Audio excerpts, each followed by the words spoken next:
Hello and welcome to AB's Garage. My name is Anthony.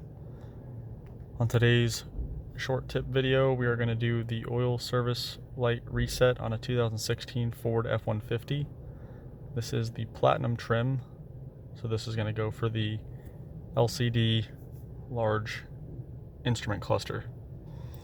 First step in the process is to push the start-stop button once you're inside the interior with the key. I'm going to push that one time. This will power on all the accessories. And then using the left side of the steering wheel, the thumb pad, you're going to get to the main menu where it has the 6 options at the top. And you're going to scroll to the one with the truck icon and select engine information.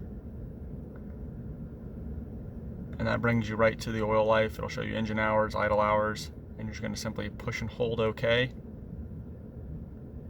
until it says 100%, and that's it.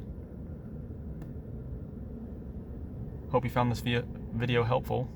Please subscribe to the channel for more content. Thanks for watching, and we'll see you on the next one.